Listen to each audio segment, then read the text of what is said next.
Hi hello നമസ്കാരം. Sandy അൽബാനിലേക്ക് ഏവർക്കും സ്വാഗതം. അപ്പോൾ ഇന്ന് നമ്മൾ വളരെ എളുപ്പത്തിൽ തയ്യാറാക്കുന്ന ചിക്കൻ പാർട്സ് കൊണ്ട് ഒരു കറിയാണ് വയ്ക്കാൻ പോകുന്നത്. ചോറിനും ചപ്പാത്തിക്കും പൂരിയോടും ഏതിനോടും നമുക്ക് കഴിക്കാൻ പറ്റുന്ന ഒരു വളരെ എളുപ്പത്തിലുള്ള കറിയാണ്. അപ്പോൾ പോകാം വീഡിയോയിലേക്ക്.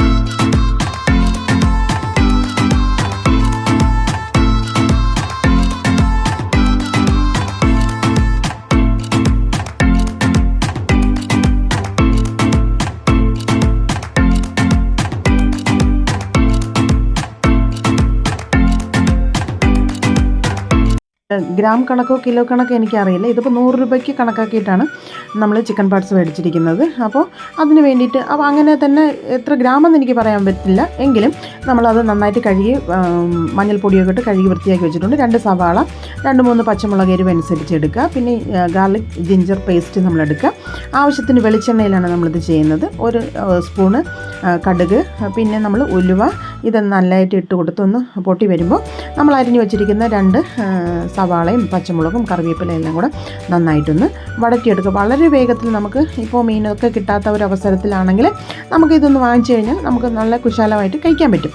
അപ്പോൾ ഇവിടെ നമ്മൾ ഉപ്പൊക്കെ ചേർത്ത് നന്നായിട്ടൊന്ന് വഴറ്റിയെടുത്തതിന് ശേഷം നന്നായി കഴുകി വൃത്തിയാക്കി വെച്ചിരിക്കുന്ന ചിക്കൻ പാർട്സ് അതിനകത്തോട്ട് ഇട്ട് കൊടുത്ത് നന്നായിട്ടൊന്ന് വഴറ്റിയെടുക്കുക. അപ്പോൾ നമുക്ക് പെട്ടെന്ന് ഒന്നും കിട്ടിയില്ലെങ്കിൽ നമുക്ക് ചെയ്യാൻ പറ്റുമല്ലോ. അപ്പോൾ ഇതെന്ന് പറയുന്നത് 1 സ്പൂണ് ജിഞ്ചർ ഗാർലിക് പേസ്റ്റാണ് നമ്മൾ എടുത്തിരിക്കുന്നത്. അതിനെയും കൂടെ നന്നായിട്ടൊന്ന് പേസ്റ്റ്, നിങ്ങൾക്കിപ്പോൾ കഷ്ണം ജിഞ്ചറും ഗാർലിക്കും അതുപോലെ തന്നെ ഇടാം, അല്ലെങ്കിൽ ചതച്ചിടാം. അപ്പം നമ്മൾ ആവശ്യത്തിന് മഞ്ഞൾപ്പൊടി ഇട്ടിട്ട് നന്നായിട്ടൊന്ന് വേഗം വയ്ക്കുക. അപ്പോൾ ഏകദേശം നമ്മുടെ ഇവിടെ ആ ഒരു ചിക്കൻ പാർട്സ് ഇവിടെ ഏകദേശം റെഡിയായി വരുന്നുണ്ട്. അപ്പോൾ ഞാൻ ഇച്ചിരി വലിയ പീസിലാണ് ഇട്ട് കൊടുക്കുന്നത്. പിന്നെ ചിലർക്ക് ഇതിൻ്റെ ഒരു ചുവ ഇഷ്ടമാവില്ലല്ലോ. അപ്പോൾ കുഞ്ഞു പീസായിട്ട് നിങ്ങൾ ഇട്ട് കൊടുക്കുക. അപ്പോൾ ഇതിനകത്ത് നമ്മൾ 1 സ്പൂണ് മുളക് പൊടി, ആവശ്യത്തിന് മല്ലിപ്പൊടി, ചിക്കൻ മസാല കൂടെ നമ്മൾ ആഡ് ചെയ്ത് കൊടുക്കുക. സാധാരണ നോർമലായിട്ടുള്ള രീതിയിലാണ്. അപ്പോൾ തീർച്ചയായിട്ടും നിങ്ങൾ എൻ്റെ ചാനൽ വാച്ച് ചെയ്യുക, ലൈക്ക് ചെയ്യുക, ഷെയർ ചെയ്യുക, നിങ്ങളുടെ വിലയേറിയ അഭിപ്രായങ്ങൾ അറിയിക്കുകയും വേണം. അപ്പോൾ ഇത് നന്നായിട്ടൊന്ന് അത് കുഴമ്പ് പരുവത്തിൽ, അതായത് വേണമെങ്കിൽ നമുക്കൊരു ചിക്കൻ പാർട്സ് പെരട്ടെന്നൊക്കെ നമുക്ക് പറയാം.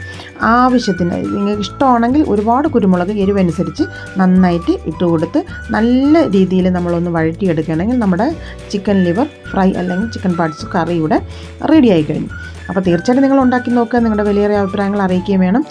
അപ്പോൾ വീണ്ടും അടുത്ത വീഡിയോയിൽ കാണുന്നവരെ ബൈ ബൈ.